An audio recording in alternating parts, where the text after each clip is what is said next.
Samina Rashid, director Sufa welfare society, मुखातिब हूँ आपसे।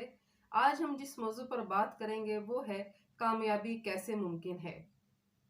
इस पर बात करने से पहले एक खूबसूरत शेर आपको सुनाना चाहूँगी जो इस मौजू को और इसके मफहूम को वसी अंदाज में अपने अंदर समाये हुए है।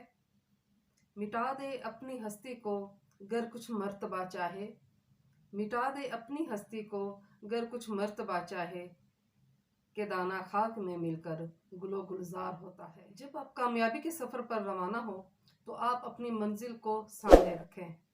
अपना आप, अपना जिद्दो-नवा, गैर ज़रूरी गैर अहम मसरूफियात तर्क कर दें।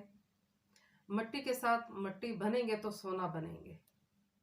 इस दौरान आपको तकालीफ का सामना भी हो सकता है, मुश्किलात भी आएंगी, मसाइब का सामना भी होगा, दिल भी टूटेगा, लेकिन आपने ना हिम्मत हारनी है ना ही हौसला कम करना है।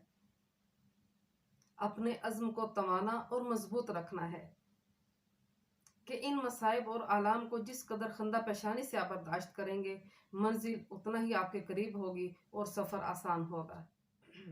बाज़ औक़ात कुछ काविशें कामयाब नहीं भी होती, लेकिन हर नाकामी अपने अंदर एक तजुर्बा लिए हुए होती है और हर तजर्बे से इंसान सबक सीखता है।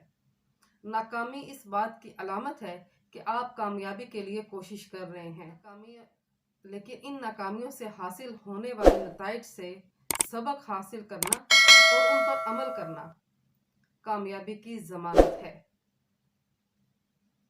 क्योंकि अमल से ज़िंदगी बनती है जन्नत भी जहन्नम भी। अमल से ज़िंदगी बनती है जन्नत भी जहन्नम भी। ये खाकी अपनी फितरत में ना नूरी है ना नारी है। तो आपने मुस्बत अमल जारी रखना है। जो भी आप सबक सीखें उस पर अमल करें। आप मुस्बत अमल जारी रखेंगे तो मंजिल करीब भी होगी और आसान भी होगी इंशाअल्लाह ताला।